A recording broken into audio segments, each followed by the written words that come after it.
Alors bonjour à tous, nous arrivons au terme de notre série de vidéos sur la construction d'une base de données à l'aide du langage de programmation Visual Basic, puisque nous verrons comment importer les données d'un seul fichier vers Access. Alors cette présentation se fera en deux temps. D'abord on écrira une procédure applicable à l'importation d'un seul fichier Excel. Et dans un second temps, donc dans une seconde vidéo, on verra comment améliorer notre procédure afin d'importer plusieurs fichiers Excel et ainsi créer plusieurs bases de données à la fois.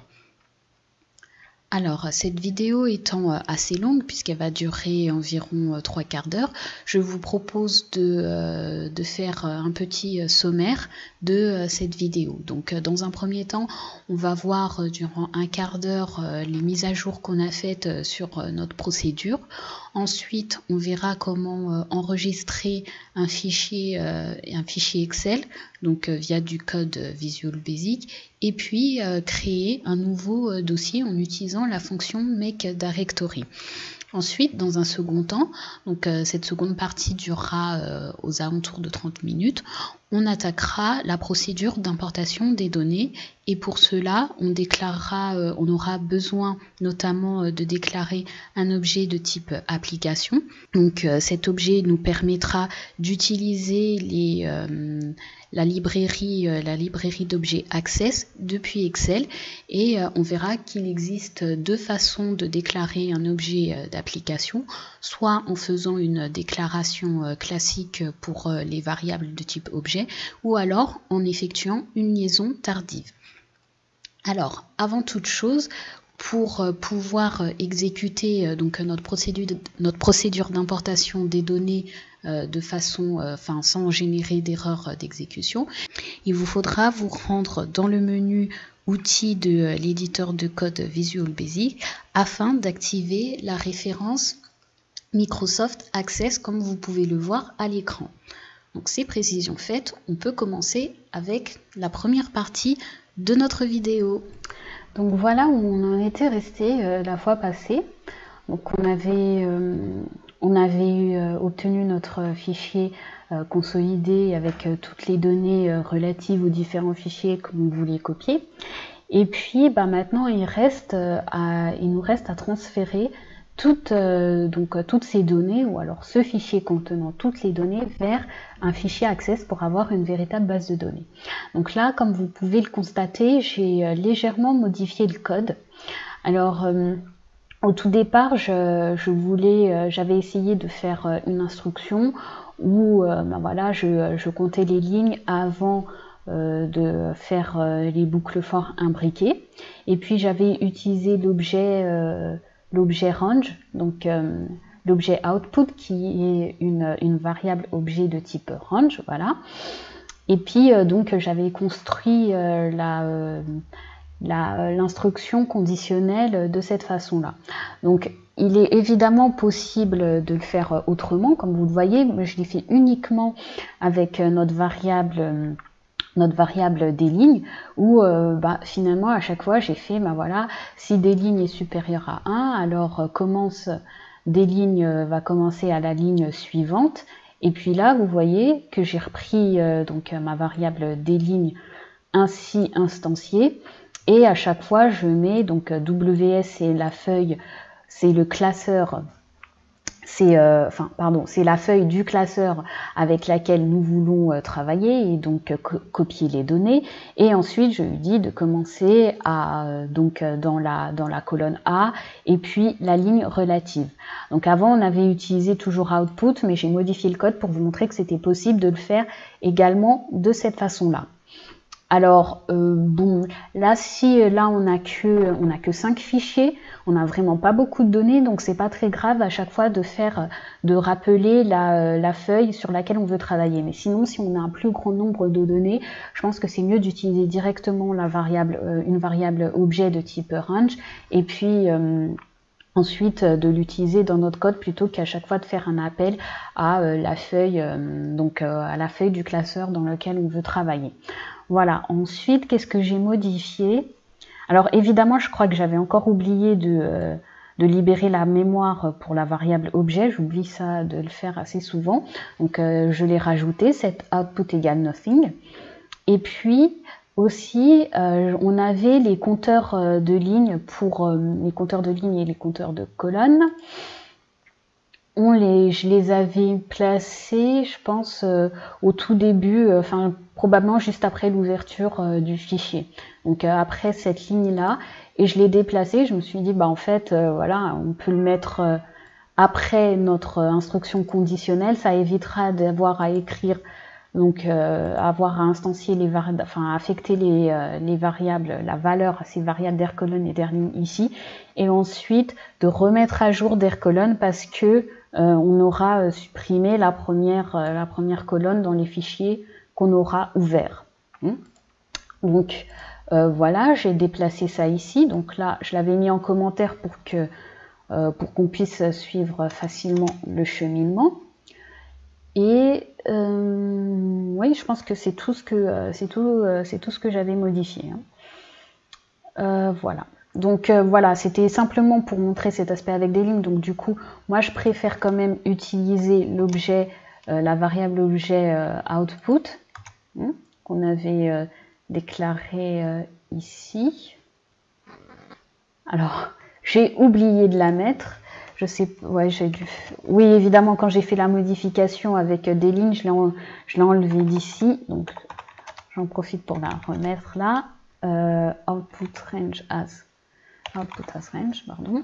Alors ensuite, c'est correct. Et puis, bah ici, donc toute cette partie-là, je la remplace directement par output. Voilà.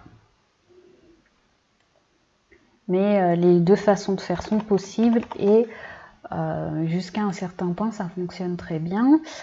Ici, le fait de remettre à jour le compteur pour le compteur de ligne pour la variable des lignes, je pense que je l'avais expliqué précédemment. Oui, alors peut-être une petite précision. Donc, si vous ne le mettez pas ici, oui, on peut dire que c'est pas très grave parce que finalement, à chaque fois, vous aurez bien le nom du fichier qui sera dans la première colonne puis la première cellule. Mais je trouve que c'est pas très pertinent parce que si on ne met pas, on réaffecte pas la valeur à la variable des lignes ici, la valeur des lignes utilisées à des lignes, ce qu'il va faire, c'est qu'à chaque tour de boucle, eh bien, étant donné que des lignes n'aura pas été remise à jour, ce sera toujours égal à 1. Et dans ce cas-là, à chaque fois, il va entrer dans la boucle if et puis mettre nom du fichier par-dessus à chaque tour. Donc c'est pas très logique, mais ça n'empêche pas le code de tourner. Mais je pense que voilà, c'est plus correct de faire ça de cette manière-là.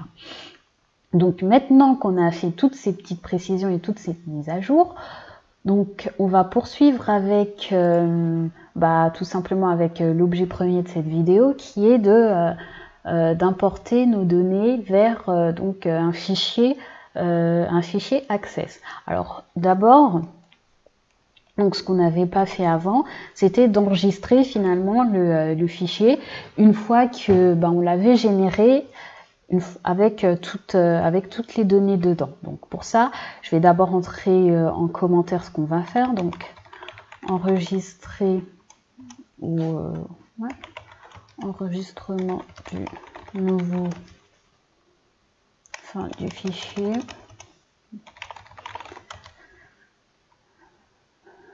Enregistrement du fichier dans un nouveau et puis donc dans un nouveau sous-dossier même, dans un nouveau sous-dossier.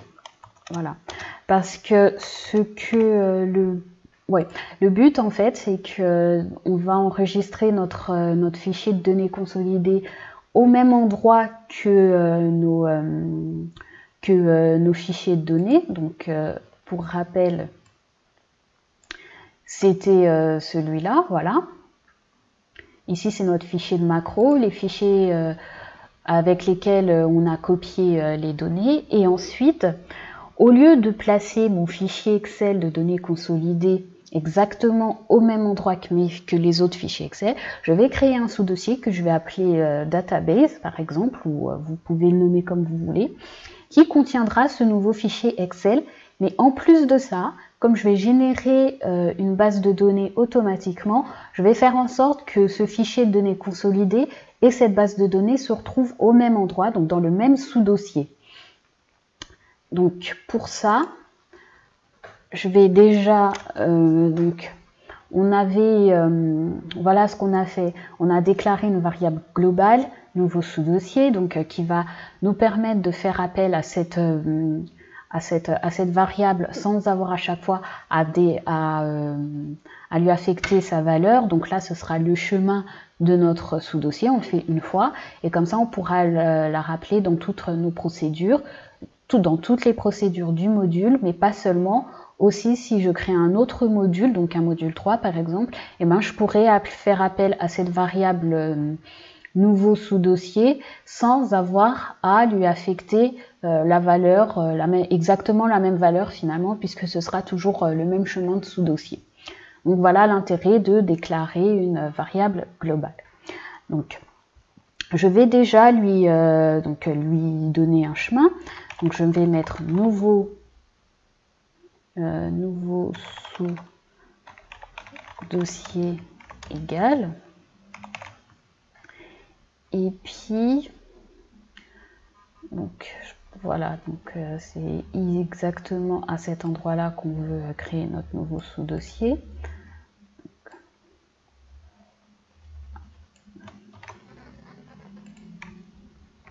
Alors, j'ai pas bien copié, donc c'est C, voilà. Et ici, donc, j'ai dit que j'allais appeler ce dossier base de données ou database, voilà. Donc c'est pas fini. Là j'ai juste affecté le nom du chemin à ma variable nouveau sous-dossier. Et puis pour qu'un nouveau sous-dossier se crée, je vais utiliser l'instruction mkdir. Donc c'est make directory. Et vous voyez que quand j'ai tapé, après avoir tapé la parenthèse, on me demande d'entrer le chemin. Donc pour ça, je vais écrire le chemin du nouveau sous-dossier. Donc je vais écrire tout simplement ma variable nouveau sous-dossier. Et voilà, c'est comme ça que j'aurai créé mon nouveau sous-dossier.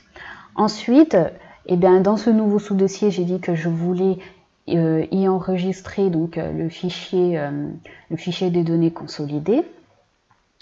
Donc ce fichier, si on se souvient bien, il était, donc nous on a travaillé avec la feuille de ce classeur qui est WS, et WS appartient au classeur WB, hein, donc nous on l'a nommé WB. Donc ici je vais mettre WB.enregistrer, donc save as, et puis je vais mettre enregistrer sous parce que je vais lui donner un nom que j'avais pas, ce que j'avais pas fait avant. Donc je vais mettre alors oui, j'ai eu un petit blanc là, donc WB enregistrer sous. Donc là je mets nouveau sous-dossier, donc ce sera enregistré dans le chemin C users accept, etc. et dans le sous-dossier database. Donc je mets nouveau sous-dossier end, alors enfin le E commercial, pour pouvoir concaténer une variable et puis une chaîne de caractères. La chaîne de caractères sera le nom de mon fichier ou de mon classeur Excel que je vais appeler fichier inscription, voilà, puisque c'était au fichier étudiant, voilà, puisque les informations concernaient les étudiants inscrits dans différentes facultés d'une seule et même université. Donc je mets fichier étudiant et je n'oublie pas de préciser l'extension ExcelSX, puisque nous avons demandé à ce qu'à chaque fois l'extension soit affichée. Voilà, donc c'est tout ce qu'on a à faire à ce niveau-là. Donc oui, on peut faire tourner le code, hein. Donc je vais directement appuyer F5. Donc là, je pense que j'ai dû faire une petite erreur, alors mon fichier il est bien enregistré. j'ai bien mon sous-dossier qui est créé, mais il n'y a rien à l'intérieur. Donc, je vais, hop là, tout de suite supprimer. Oui, je peux le placer dans la corbeille. Là, je constate que mon fichier s'est pas fermé. Donc, hop, je le supprime, c'est normal. J'ai oublié quelques lignes de code. Donc, on revient sur le code. Donc, une fois après l'avoir enregistré, j'ai oublié de faire wb.close. Voilà. J'ai pas besoin de lui dire de sauvegarder les changements parce que je viens de l'enregistrer. Et puis, qu'est-ce que j'ai oublié? Oui, j'ai oublié ça. J'ai oublié le backslash. Donc, je refais tourner et en principe, ça devrait être, tout devrait être correct. Donc, c'est parti.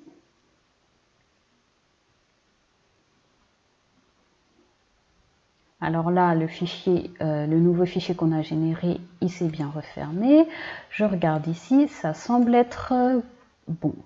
Alors je clique sur mon sous-dossier et voici le fichier étudiant qui a été créé donc à 20h19 et puis qui est bien enregistré donc dans le sous-dossier database. Ensuite, maintenant, on va regarder comment importer donc les données de ce fichier consolidé, fichier étudiant, vers une base, vers un fichier Access. Pour ce faire, je vais utiliser une autre procédure dans lequel je vais faire appel à du code VBA Access, et pour cela, je vais devoir déclarer une variable objet avec laquelle je pourrai déclarer une application Access. Donc, je vais commencer par là. Et puis, au lieu de l'appeler déjà subtest, je vais l'appeler sub import data, voilà. Ou importer données. Voilà. Donc, j'ai dit que j'aurais besoin de déclarer une variable objet. Alors, je vais faire dim. Donc, ce sera un objet de l'application Access. Donc, je vais faire objet Access as. Alors, pour ce faire, il y a deux façons. Donc, soit on déclare directement l'objet de type access.application. Ou alors, on va faire ce qu'on appelle du late binding, une liaison tardive, et déclarer notre variable type objet. Et ensuite, lors de son affectation, on va spécifier qu'on veut créer un objet qui sera donc une application Access. Voilà, une référence à la librairie d'objets Access. Alors, en principe, je préfère quand même utiliser toujours la référence tardive ou la liaison tardive ou late binding. Ça évite les erreurs. Donc, ce sera de faire dim objet access as object, tout simplement. Donc, je vais faire la déclaration et l'affectation spécifiquement pour cette variable. Puis ensuite, je reviendrai sur la déclaration et l'affectation des autres variables dont j'aurai besoin. Donc, je vais faire set objet obj access, je vais mettre hop, sinon ça va me faire un message d'erreur, je vais mettre 2 S, voilà. Donc set obj access égale, et là je fais create object entre parenthèses. Donc là il me demande de préciser la classe d'objet et c'est un objet de classe access.application. Je referme ma parenthèse. Et voilà. Ensuite, le but ici, donc, c'est de créer un fichier Access. Vous savez que dans un fichier Access, c'est une base de données qui peut être composée d'une table ou de plusieurs tables. Du coup, nous, quand on va créer cette procédure, on voudra que elle soit capable donc pour chaque fichier Excel oui, donc pour chaque fichier Excel, de l'ouvrir, de regarder si combien de feuilles il y a à l'intérieur de ce classeur. S'il n'y en a qu'une seule, elle prend les données de cette feuille pour pouvoir en faire une table Access. Et s'il y en a plusieurs, alors elle fera une table, deux tables, et ça constituera notre base de données. Donc finalement, pour un classeur sera égal à une base de données, et les une ou plusieurs feuilles qui se trouveront à l'intérieur de ce classeur constitueront les tables à l'intérieur donc de ce fichier type base de données. Voilà ce qu'on aimerait faire. Alors pour ça, donc il y a plusieurs étapes. Donc il va nous falloir des lignes de code pour pouvoir ouvrir le classeur. Ensuite, il me faudra donc des lignes de code pour boucler à l'intérieur de ce classeur sur les feuilles donc, du classeur, s'il y en a qu'il y en ait une ou plusieurs. Et enfin, il faudra qu'on fasse des lignes de code pour pouvoir ouvrir une base de données Access. Donc déjà, on va faire ce code en partant du principe qu'on a un seul classeur à ouvrir. Donc il nous faudra une boucle pour faire une boucle for, for each peut-être, pour boucler au niveau des feuilles du classeur. Donc déjà il me faudra, je vais faire WS as worksheet, donc qui va représenter une feuille. J'aurai besoin également d'un tableau à une dimension qui va pouvoir garder en mémoire le nom des feuilles du classeur ouvert, donc que je vais appeler liste nom feuille, ou juste liste nom, ça fait du sens, voilà. Et puis as string, ce seront des chaînes de caractères. Puisque je vais utiliser un tableau dynamique, à chaque fois que je vais compter le nombre de feuilles qu'il y aura dans le classeur, il me faudra donc un compteur que je vais appeler CNT nom. Et puis ce sera un entier, hein, parce que je suppose qu'il n'y en aura pas énormément. Voilà, dans notre cas, on sait qu'il y en aura un.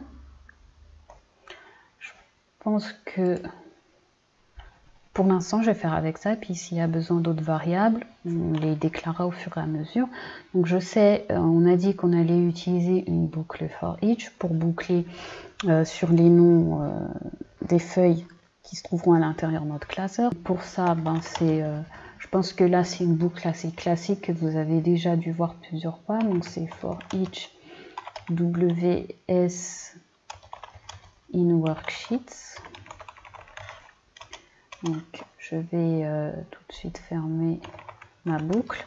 Donc next WS. Alors, donc à chaque tour de boucle, je vais lui dire d'enregistrer le nom, de garder en mémoire le nom de ma feuille, et puis de le garder en mémoire donc dans mon tableau à une dimension, et ce sera un tableau dynamique. Donc pour en faire un tableau dynamique, j'utilise l'instruction redim.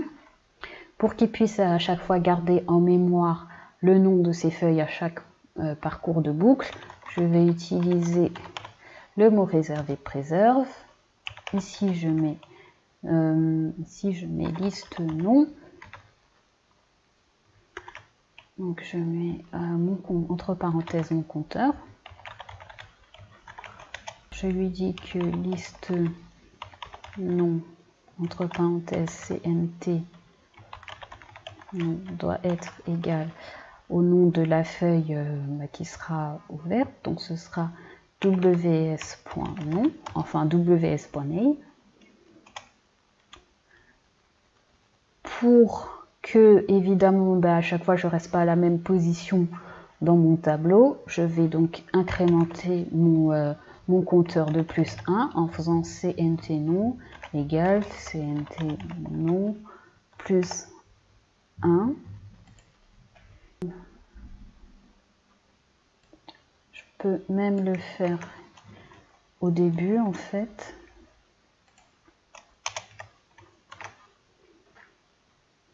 Voilà, parce que je sais que bah, voilà, mon compteur, ma variable non, elle sera égale à rien puisque je n'ai pas fait d'affectation.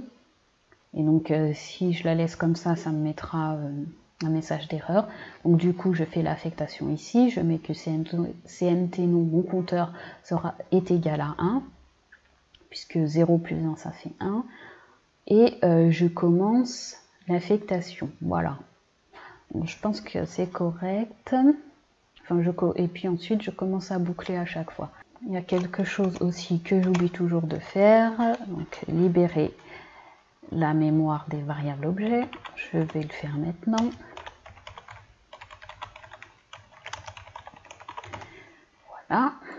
Voilà qui est fait. Et puis là, alors pour ouvrir mon classeur, je vais déclarer une autre variable. Je vais faire dim, je vais l'appeler classeur ouvert ou classeur A ouvrir, voilà, as chaîne de caractères. Donc classeur à ouvrir sera égal à classeur à ouvrir sera égal à dire donc nouveau sous-dossier, pardon, nouveau sous-dossier.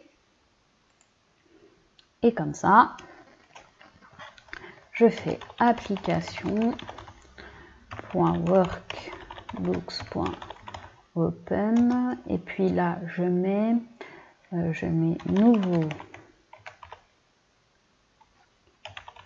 sous-dossier and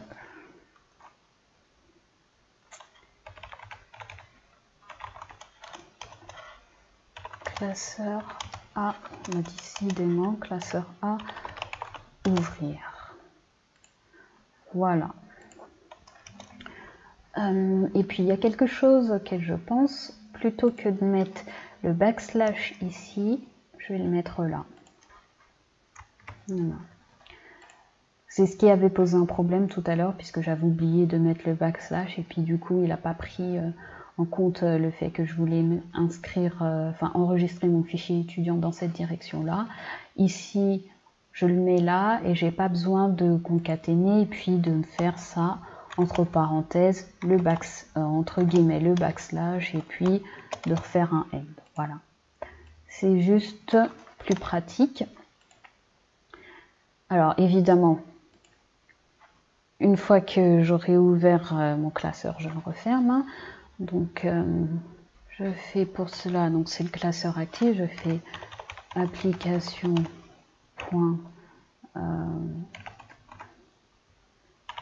active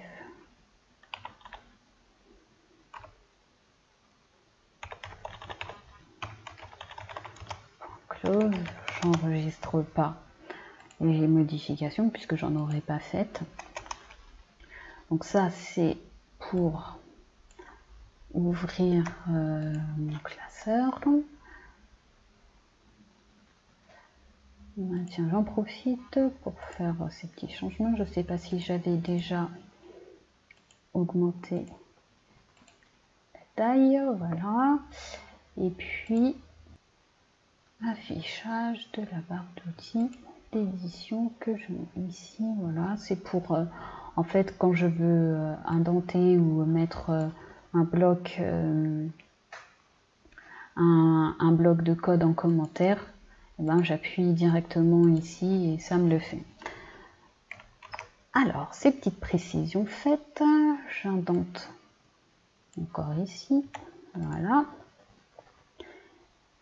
Donc ça, c'était pour ouvrir notre classeur, récupérer le nom des feuilles qui s'y trouvent.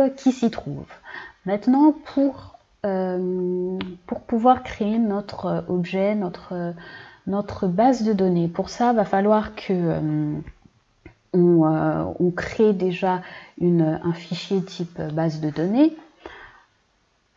Et pour ce faire, je pense que je vais aussi déclarer une variable.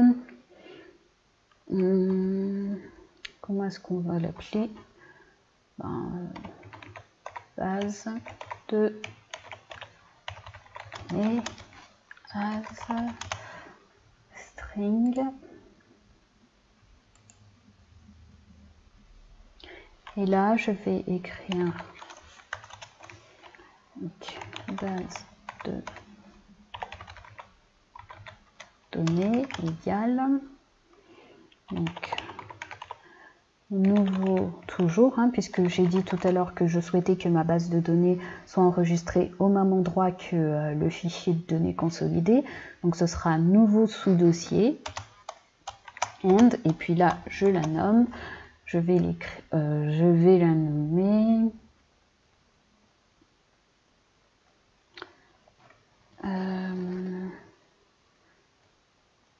DB pour database étudiant.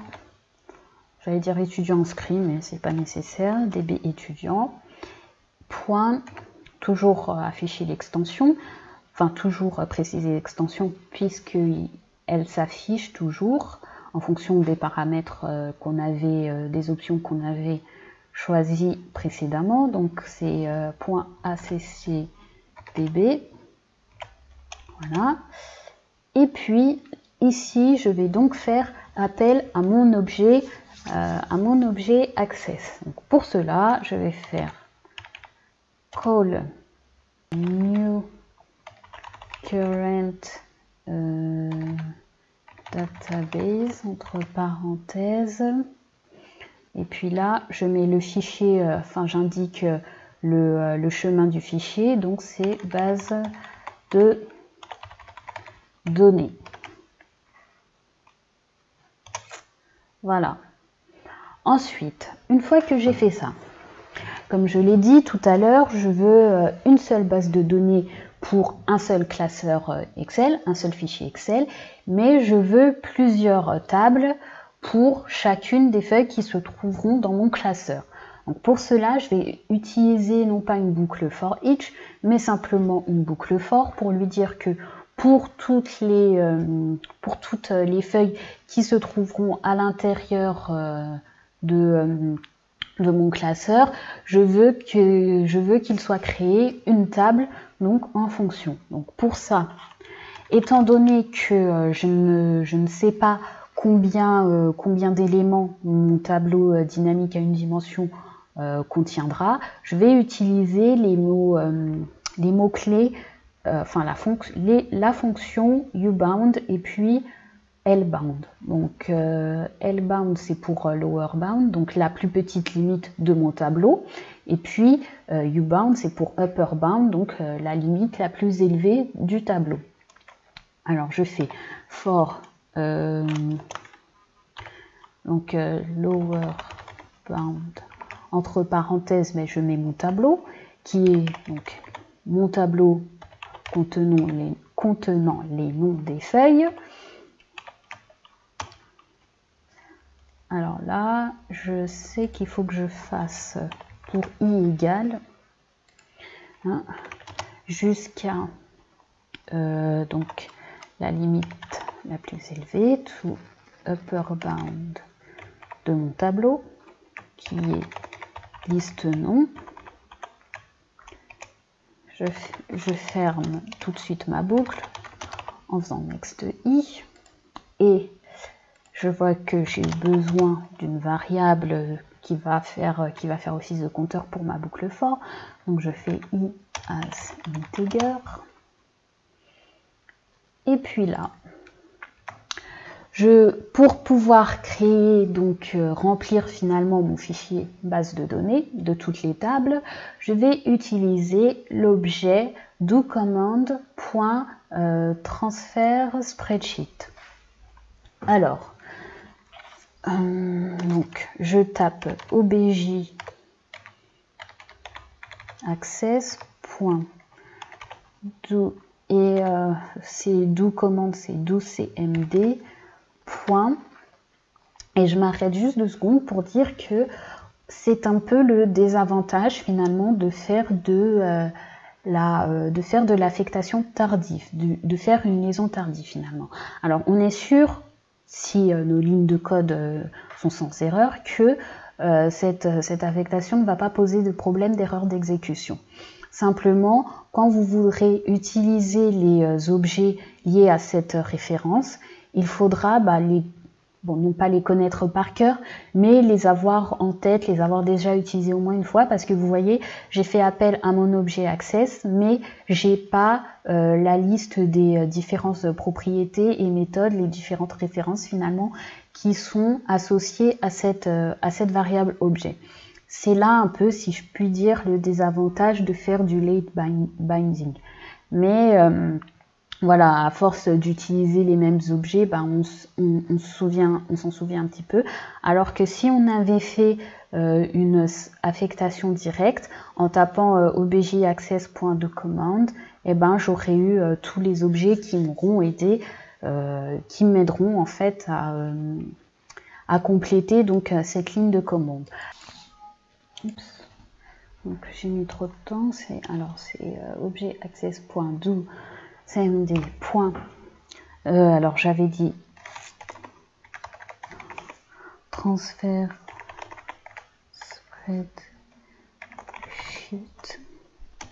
Donc ici nous on va utiliser une base de données liée, donc c'est-à-dire une base de données liée au fichier à notre fichier Excel, parce que je trouve que c'est plus simple ensuite si vous vouliez apporter des modifications.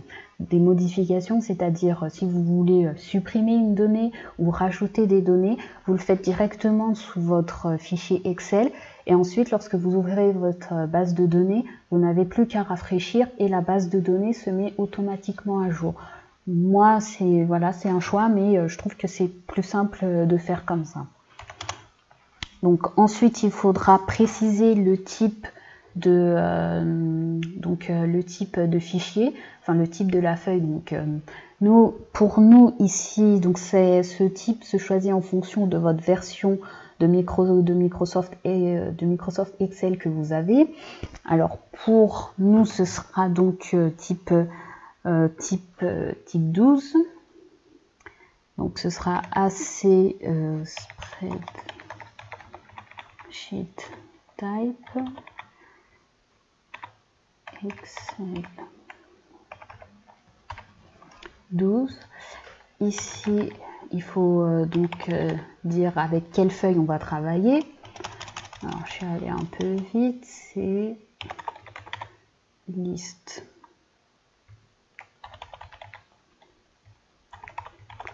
Donc, si c'est la première, ce sera le nom de la première feuille. Si c'est la deuxième, ce sera le nom de la deuxième feuille, etc. Ensuite, il faut préciser ici le chemin du fichier. Donc nous, c'est notre fichier Excel qui se trouve dans le sous-dossier database, qui lui-même se trouve dans le dossier fichier Excel, etc. etc. Donc voilà, c'est la question que je me posais tout à l'heure. Est-ce que je vais déclarer une nouvelle variable ou quoi? Mais j'aurais dû le faire, puisque là, on va devoir écrire nouveau, et j'espère que ça ne va pas poser de problème, nouveau dossier et classeur à ouvrir. Classeur à ouvrir, voilà. Alors pourquoi est-ce que je mets directement vrai ici? C'est parce que là on nous demande si notre fichier contient des headers, contient des intitulés de colonnes. Voilà. Donc s'il n'en contient pas, vous mettez faux. S'il en contient, vous mettez vrai. Ensuite, là, il faut indiquer les références relatives des données.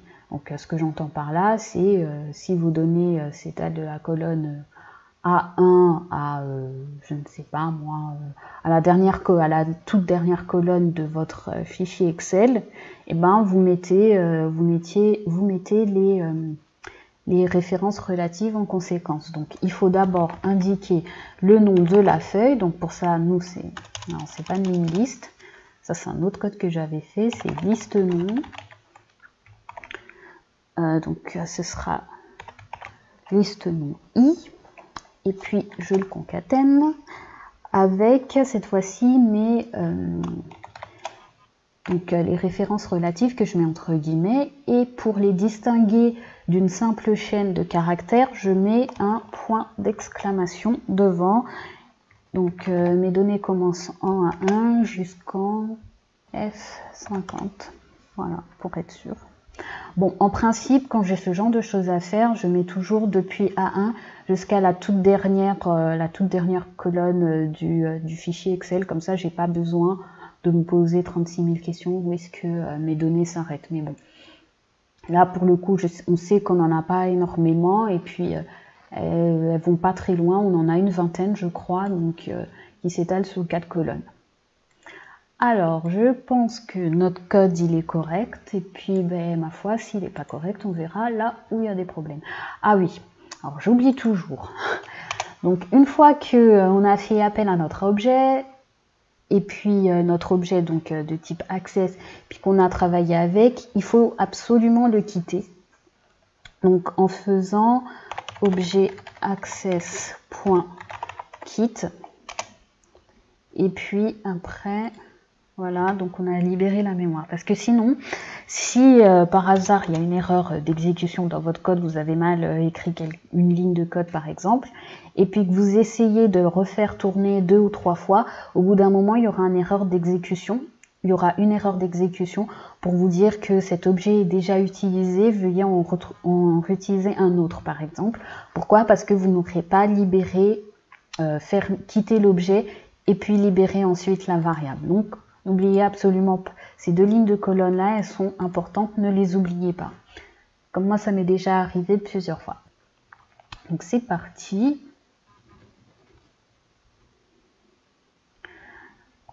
Alors voilà. Donc notre objet access a été créé.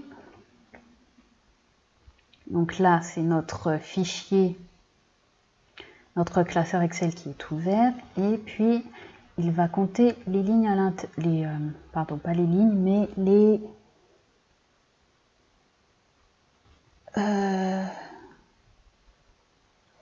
noms de feuilles. Et puis là, je vois qu'il y a un petit souci quand même. Parce que là, pour ce qu'on lui a indiqué, il dit que c'est le classeur 1.xlsm. C'est curieux. Donc,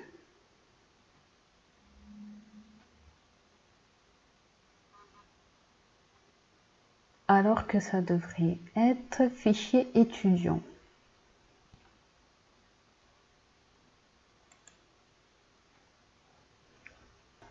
Essayez comme ça. Peut-être qu'on s'était un peu emballé tout à l'heure. Je vais voir. Si jamais. Donc, je réessaye, toujours en mode débogage.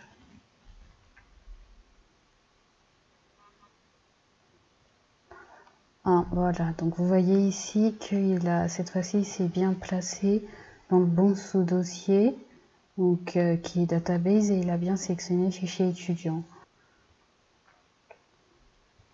Je continue le code.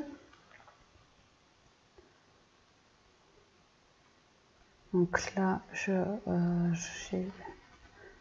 voilà, j'étais en train de regarder le compteur, il est à 1 parce qu'il n'y a qu'une seule feuille dans notre classeur, donc jusque là tout va bien. Il ferme notre classeur actif. Là on va créer la base de données. Alors ici si on regarde, c'est users, donc dans le bon sous-dossier, puis là il a l'air de l'avoir créé correctement. Ah oui, alors vous voyez, voilà mon erreur, c'est que ici, je l'ai mal écrit. Je l'ai mal orthographié, enfin, je l'ai mal écrit. Donc, du coup, il va pas... Ben, c'est bizarre quand même, base de données. Ah, et là, j'ai mis qu'un seul E. D'où l'intérêt de se mettre parfois en option site, parce que dès qu'il y a une erreur dans le nom des variables, il vous l'indique tout de suite. Et là, non. Donc c'est pour ça. Donc voilà, je me demandais aussi pourquoi c'était une variable type variante et puis ensuite déterminée à string.